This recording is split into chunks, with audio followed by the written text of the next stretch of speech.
Assalamualaikum warahmatullahi wabarakatuh. Saya Anes Mega Oktaviana akan menjelaskan tentang faktor penentu nilai tukar dan sistem moneter internasional. Pengertian sistem moneter internasional. Dalam ekonomi internasional dikenal suatu sistem yang memungkinkan suatu negara dapat saling berhubungan satu dengan yang lainnya. Sistem tersebut disebut sebagai sistem moneter internasional. Sistem moneter internasional menunjukkan seperangkat kebijakan, institusi, praktik, peraturan, dan mekanisme yang menentukan tingkat di mana suatu mata uang ditukarkan dengan mata uang lain. Sapiro 1992. Sistem keuangan internasional dari sejarahnya telah mengalami begitu banyak perkembangan dan transformasi dari masa ke masa. Perkembangan ini disebabkan oleh adanya perubahan ekonomi dan politik domestik serta internasional pada masing-masing masa. Jika dalam skala domestik atau nasional, problema ketidakseimbangan pembayaran antar daerah dapat disesuaikan melalui pergerakan modal ataupun kebijakan fiskal dan moneter. Dalam skala internasional akan sedikit lebih rumit. Pembayaran yang tidak seimbang antar negara dapat diselesaikan melalui financing. Perubahan kebijakan domestik untuk menggeser pola perdagangan dan investasi melalui kontrol devisa untuk melakukan penjatahan pasokan devisa, atau dengan cara membiarkan nilai tukar mata uang berubah sesuai situasi dan kondisi. Sehingga yang terpenting dalam sistem moneter internasional adalah tersedianya alat atau cara untuk menyesuaikan ketidakseimbangan pembayaran internasional. Selanjutnya yaitu tentang sejarah dan perkembangan sistem moneter internasional. Yang pertama ada sistem standar emas, dimulai dari 1876 sampai 1913. Sistem standar emas internasional yaitu mulai tahun 1870-an di Inggris. Pemerintah Inggris menetapkan nilai pound sterling dengan emas.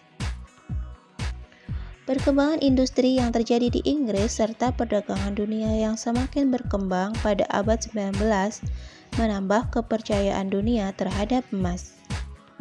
Kepercayaan ini diperkuat dengan ditemukannya tambang emas di Amerika dan Afrika Utara.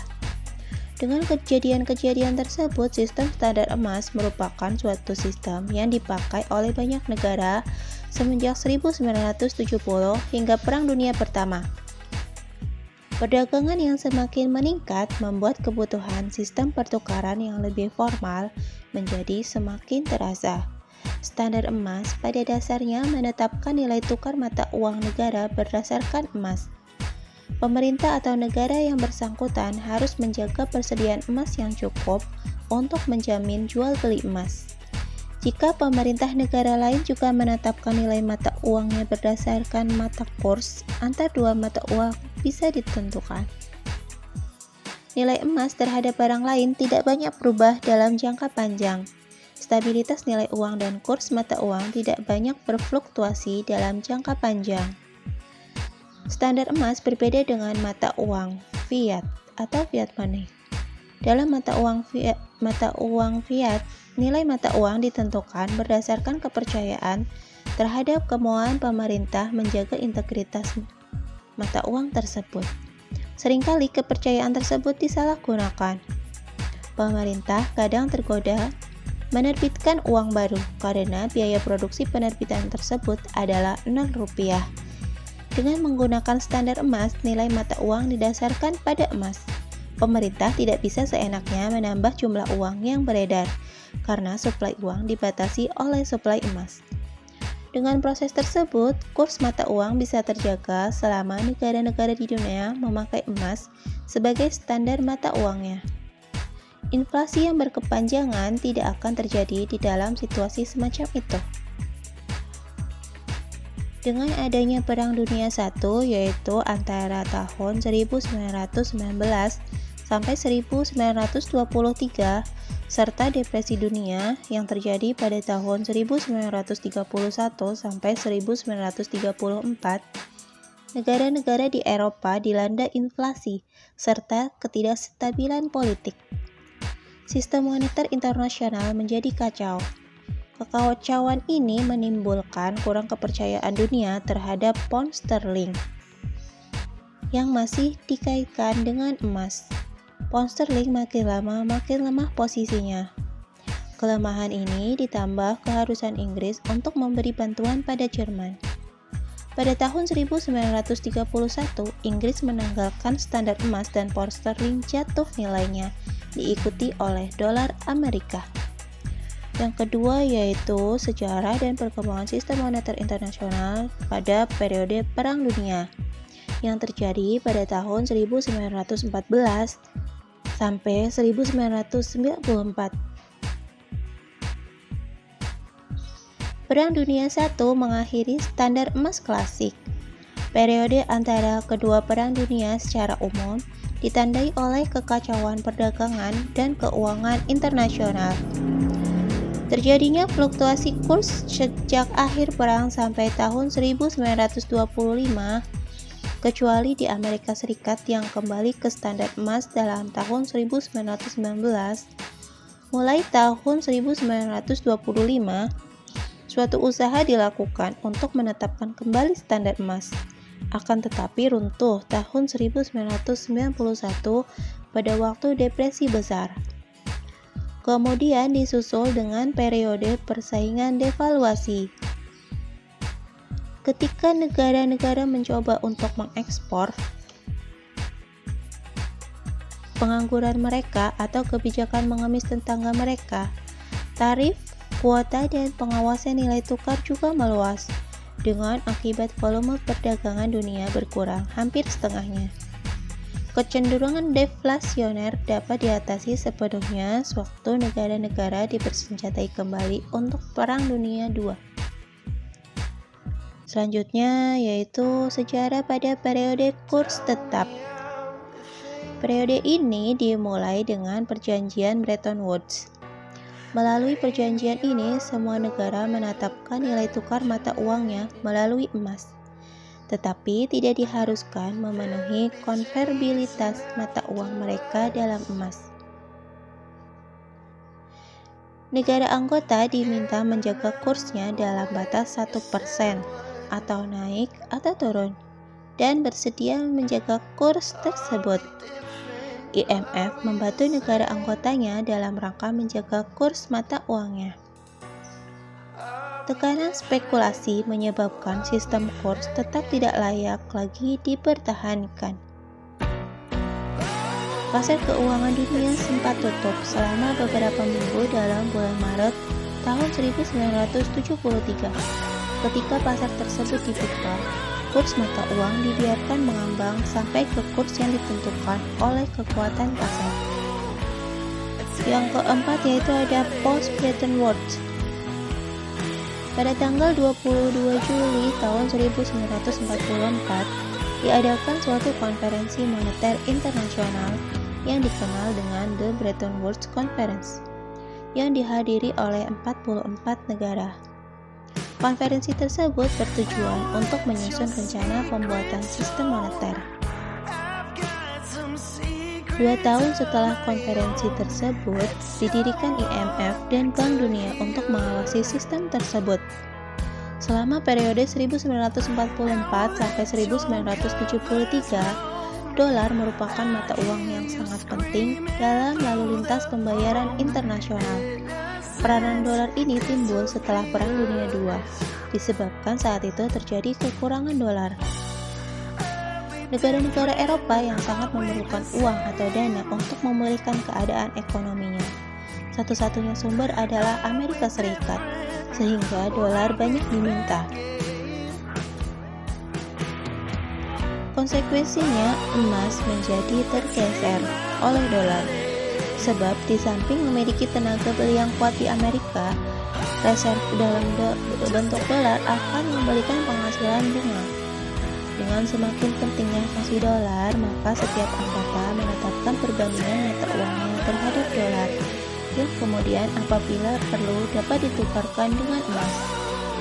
DNI beranggotakan 134 negara, di antaranya 10 negara maju mempunyai posisi yang sangat kuat di dalam mengambil keputusan. Setiap anggota memperoleh jatah atau kuota yang harus dibayar 25% dengan emas dan sisanya 75% dengan mata uangnya. Besarnya kuota menentukan hak suaranya serta jumlah pinjaman yang dapat diperoleh dari DNI. Dana pertama DNI dengan sendirinya 25% terdiri dari emas dan 75% berbagai mata uang negara anggota. Pinjaman diberikan kepada dalam mata uang negara lain yang harus ditukar dengan mata uang negara peminjam. Selanjutnya yaitu ada sistem semenjak 1973. Semenjak tahun 1973, sistem moneter internasional melupakan campuran antara kurs tetap dengan kurs berubah-ubah. Mata uang yen, dolar Kanada, Franc Prancis, dan Swiss berfluktuasi tergantung dari permintaan dan penawaran. Sering juga penguasa moneter negara-negara tersebut melakukan campur tangan di pasar valuta asing untuk mengurangi fluktuasi kurs yang berlebihan. Caranya, apabila negara mengalami defisit dalam neraca pembayaran, kurs valuta asing cenderung naik. Untuk mencegah hal ini, bank sentral menjual valuta asing. Demikian juga apabila surplus di dalam neraca pembayaran, bank sentral membeli valuta asing di pasar untuk mengurangi penurunan kurs. Sistem kurs demikian disebut managed atau dirty float sebagai lawan dari clean float, di mana bank sentral sama sekali tidak campur tangan di dalam pasar valuta asing. 5 negara Eropa yaitu Jerman Barat, Belgia, Luxembourg, Swedia, Nederland, dan Norwegia mengadakan pengaturan secara tersendiri. Kurs tetap berlaku di antara mereka, tetapi berubah-ubah secara bersama-sama terhadap mata uang negara lain. Sistem kurs semacam ini atau mengambang bersama-sama menghasilkan fluktuasi yang menyerupai ular, yang kemudian disebut snake-like. Negara-negara Eropa dan Jepang telah melepaskan ikatan mata uangnya dengan dolar Amerika Serikat. Dengan demikian telah merupakan mata uang yang mengambang. Namun, dolar masih memegang peranan penting dalam lalu lintas pembayaran internasional, pembayaran luar negeri, kebijakan campur tangan dalam valuta asing oleh bank sentral, serta catatan-catatan statistik dana moneter internasional dan Perserikatan Bangsa-Bangsa masih menggunakan dasar mata uang dolar. Selanjutnya ada sistem penerapan kurs. Yang pertama ada free float. Mekanisme penentuan kurs bisa dikategorikan menjadi beberapa kelompok, di antaranya yang pertama yaitu free float atau mengambang bebas. Berdasarkan sistem ini, kurs mata uang dibiarkan mengambang bebas tergantung kekuatan pasar. Beberapa faktor yang mempengaruhi kurs, misal inflasi, pertumbuhan ekonomi. Inflasi akan digunakan oleh pasar dalam mengevaluasi kurs mata uang negara yang bersangkutan. Jika variabel tersebut berubah atau penghargaan terhadap variabel tersebut berubah, kurs mata uang akan berubah. Sistem mengambang bebas juga disebut sebagai clean float. Yang kedua ada float yang dikelola atau managed float. Sistem mengambang bebas mempunyai kerugian karena ketidakpastian kurs. Ketidakpastian kurs cukup tinggi. Sistem float yang dikelola, yang sering disebut juga sebagai dirty float, dilakukan melalui campur tangan bank sentral yang cukup aktif. Bank sentral kemudian akan melakukan intervensi jika kurs yang terjadi di luar batas yang telah ditetapkan. Beberapa bentuk intervensi diantaranya yang pertama yaitu menstabilkan fluktuasi harian. Yang kedua, menunda kurs. Yang ketiga, kurs tetap secara tidak resmi. Selanjutnya ada perjanjian zona target tertentu. Melalui perjanjian ini, beberapa negara sepakat untuk menentukan kurs mata uangnya secara bersama dalam wilayah kurs tertentu. Jika kurs melewati batas atas atau batas bawah, bank sentral negara yang bersangkutan akan melakukan intervensi. Selanjutnya yang keempat yaitu dikaitkan dengan mata uang lain. Sekitar 62 negara dari 162 negara anggota IMF mengaitkan nilai mata uangnya terhadap mata uang lainnya. Sebagian mengaitkan nilai mata uangnya terhadap mata uang negara tetangga. Selanjutnya yang kelima yaitu dikaitkan dengan kelompok mata uang lain. Sekitar 21 negara mengaitkan mata uangnya terhadap kelompok mata uang lainnya. Basket, kelompok, atau portofolio mata uang tersebut biasanya terdiri dari mata uang partner dagang yang penting. 19 negara mengaitkan nilai mata uangnya terhadap portofolio yang mereka buat sendiri. Selanjutnya yang keenam yaitu dikaitkan dengan indikator tertentu. 2 negara, Chili dan Nicaragua, mengaitkan mata uangnya terhadap indikator tertentu, seperti kurs real efektif, kurs yang telah memasukkan inflasi terhadap partner dagang mereka yang penting. Selanjutnya yaitu sistem kurs tetap. Di bawah sistem kurs tetap, pemerintah atau bank sentral menetapkan kurs secara resmi. Kemudian, bank sentral akan selalu melakukan intervensi secara aktif untuk menjaga kurs yang telah ditetapkan tersebut. Jika kurs resmi dirasakan sudah tidak sesuai dengan kondisi fundamental ekonomi negara tersebut, devaluasi atau revaluasi dilakukan.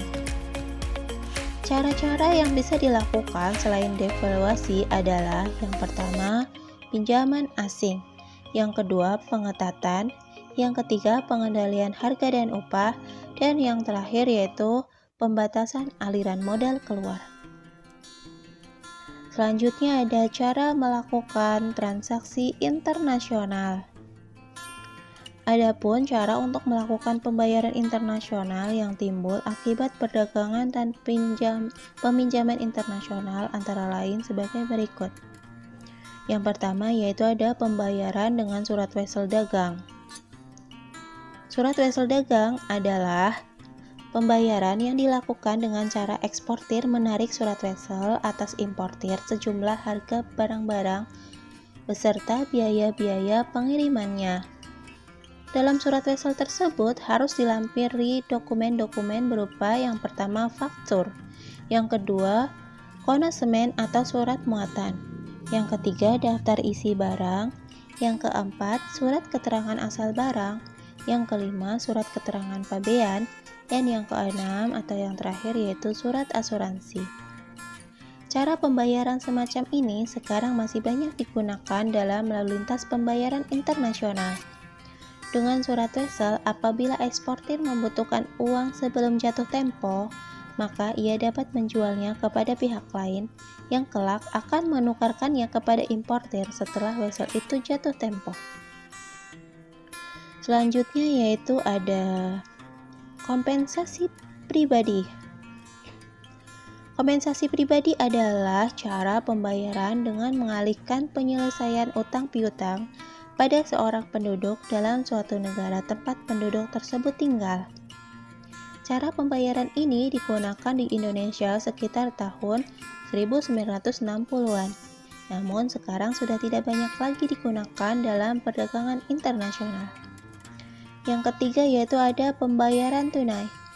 Pembayaran tunai atau pembayaran di muka adalah pembayaran yang dilakukan dengan menggunakan uang tunai atau cek, yang dilakukan bersama-sama dengan surat pesanan atau menunggu diterimanya kabar bahwa barang yang telah dipesan dikapalkan oleh eksportir. Cara pembayaran ini mempunyai resiko yang besar. Selanjutnya yang keempat yaitu pembayaran dengan letter of credit. Letter of credit atau commercial letter of credit adalah surat yang dikeluarkan oleh bank atas permintaan pembelian sejumlah barang, di mana bank sendiri yang mengakseptir atau menyetujui dan membayar surat wesel yang ditarik oleh eksportir. Transaksi yang menggunakan fasilitas letter of credit terdiri atas yang pertama letter of credit biasa. Artinya letter of credit di mana seorang importir bisa langsung membayar. Yang kedua yaitu sesuai dengan harga barang melalui bank yang ditunjuk. Yang ketiga, merchant letter of credit di mana seorang importir dapat memasukkan. Selanjutnya ada pembayaran kemudian atau rekening terbuka. Pembayaran kemudian atau rekening terbuka adalah cara membiayai transaksi perdagangan internasional di mana eksportir mengirimkan barang kepada importir tanpa adanya dokumen-dokumen untuk meminta pembayaran.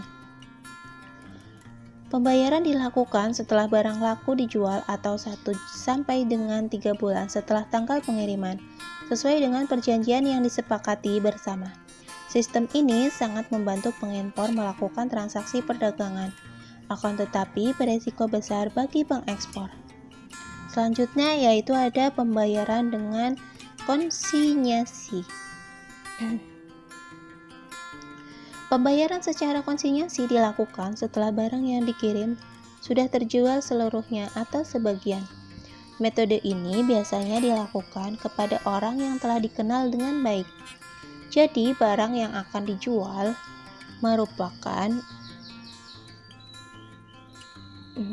barang titipan untuk jangka waktu tertentu dan pembayaran dengan termin waktu. Untuk memperkecil resiko, penjual sebaiknya menggunakan jasa bank dalam pengiriman dokumen penagihan dan bonded warehouse untuk penitipan barangnya. Apabila barang sudah terjual, pembeli membayar kepada bank sejumlah uang atas nilai barang dan sebagai gantinya bank akan menyerahkan delivery instruction kepada bonded warehouse untuk mengeluarkan barangnya. Selanjutnya yaitu fenomena aktual ekonomi internasional.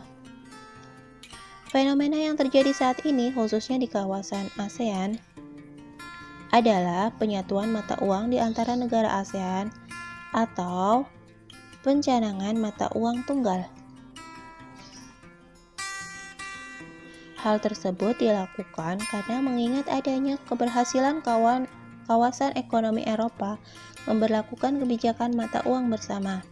Dari sisi ekonomi, jika sekelompok negara ternyata memiliki mata uang yang berkorelasi sangat erat, maka secara implisit kelompok negara tersebut dapat menggabungkan mata uangnya.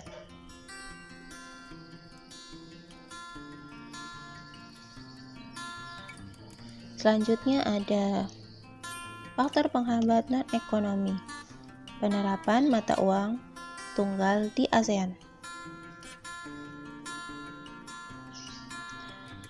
Yang pertama yaitu heterogenitas kultur masyarakat di kawasan ASEAN, yaitu masyarakat ASEAN terdiri dari berbagai etnis, ras, budaya, bahasa, serta adat istiadat yang berbeda-beda antar berbagai negara. Bahkan dalam satu lingkup negara pun masih terdapat heterogenitas masyarakat di dalamnya, seperti yang terjadi di Indonesia. Hal tersebut menjadi salah satu penghambat penerapan mata uang tunggal di kawasan ASEAN. Dari hal tersebut, kemungkinan akan terjadi permasalahan di dalamnya, di antaranya konflik-konflik karena latar belakang yang berbeda. Yang kedua yaitu masih rendahnya tingkat pendidikan masyarakat di kawasan ASEAN. Dengan masih rendahnya tingkat pendidikan masyarakat di kawasan ASEAN, terutama yang terdapat di negara-negara seperti Indonesia, Timor Leste, dan negara lain yang masih tergolong negara berkembang, menjadi salah satu penghambat dari penerapan mata uang tunggal di kawasan ASEAN. Karena faktor pendidikan sangat dominan dalam melakukan transformasi-transformasi di sebuah kawasan atau negara. Selanjutnya yaitu ada kondisi dan letak geografis kawasan ASEAN. Kondisi serta letak geografis negara-negara di kawasan ASEAN yang terdiri dari ribuan pulau yang masing-masing dipisahkan oleh laut menjadikan arus mobilitas baik dari segi ekonomi maupun sosial agak terganggu. Karena keberhasilan arus mobilitas sebuah kawasan faktor yang utama didukung oleh akses lalu lintas ekonomi yang baik serta mudah dijangkau.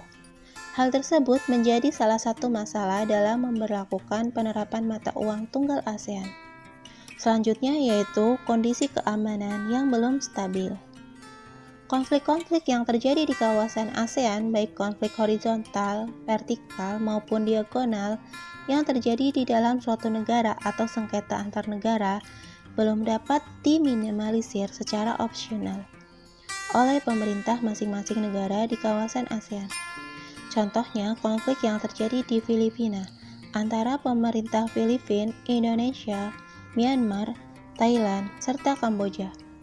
Faktor tersebut menjadi salah satu penghambat penerapan mata uang tunggal di ASEAN.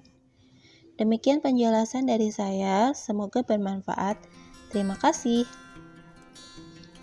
Wassalamualaikum warahmatullahi wabarakatuh.